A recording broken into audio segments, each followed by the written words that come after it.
Alright, so we're going to go with the obvious thing first. We're going to resolder the joints along the front here.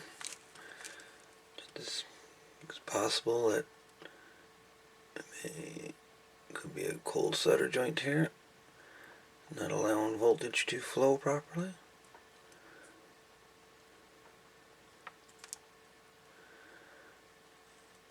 You must do this very carefully.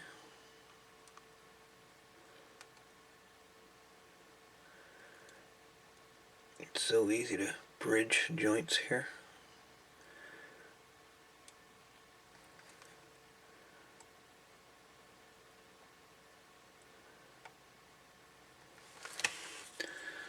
First half done.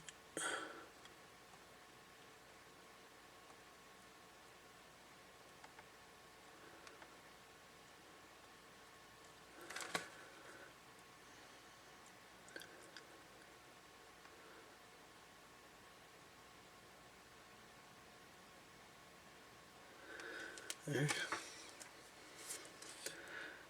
Front is now resoldered. Alright.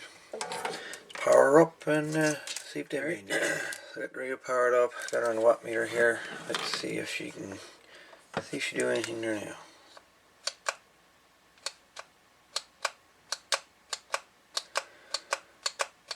Still nothing.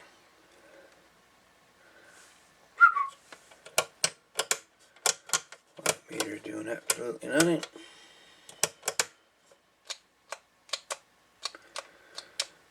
Transmit indicator still only comes off sporadically.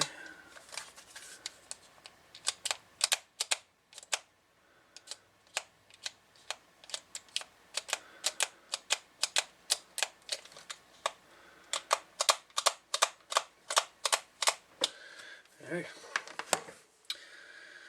Well, I guess now we're going to check the finals back here and see if there's any voltage being switched. Alright, so I'm going to check the driver.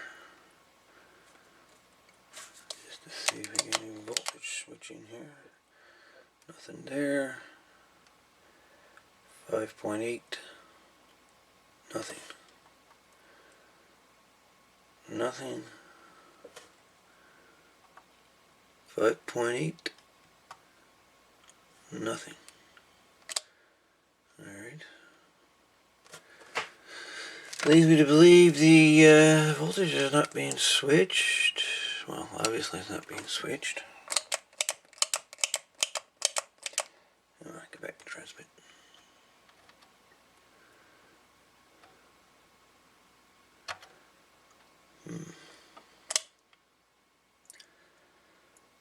Safe to say the transmitter is not being switched on.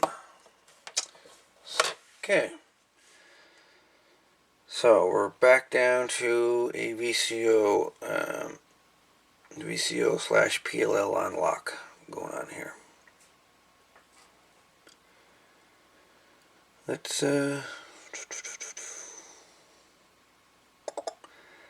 check the frequency of both crystals. See if the crystals are oscillating the way they should be. Right, put my half watt dummy load on back of the radio, just in case this thing decides to want to transmit.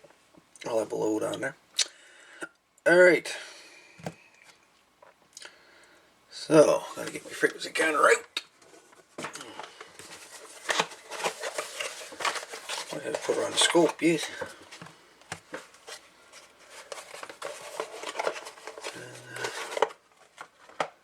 Alright.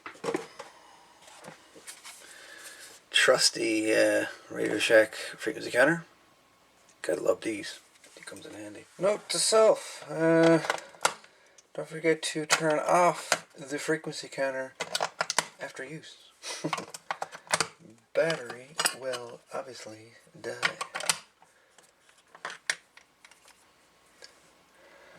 Oh well.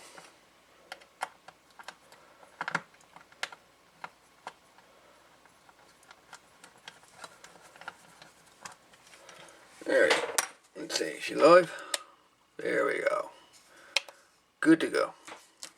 Okay, so I found a service manual for this radio. It was on mods.dk.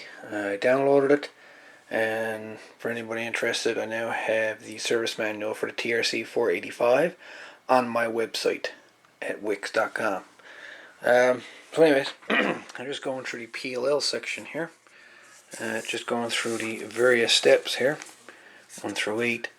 And, well, let's just say, service manual says I should be able to adjust L13 for 4.5. The reading I'm getting, I get 7.6 volts. The same thing for step 3. I should be able to check TP1 and see if I got more than 2 volts, and again 7.6 volts. So then we go into step 4, and step 4, suppose I have a reading of 16.27 megahertz. I have a reading of 17.67 megahertz. Same thing for step 5. Step 5, I should be able to adjust RV3. RV3 is this variable resistor right there, and I should be able to adjust the frequency to match 16.27. And as you can see, I got 16.67. The voltage, or I should say, the frequency, do not move. It's locked to 17.670. The upper and lower sideband, or I should say the lower sideband frequency is on. It's off about a hertz. I just got to readjust that. That's not even serious. Upper sideband is off a little bit of a hertz, and that's not so bad. I still got to do step 8. This one here, I had to adjust L11 to get 10.695. Seeing these two here working, I should be able to get it here. But in order to do this test, I have to unsolder the shorting bar here. And as you can see, Radioshack has a tendency to solder them instead of just plugging it in.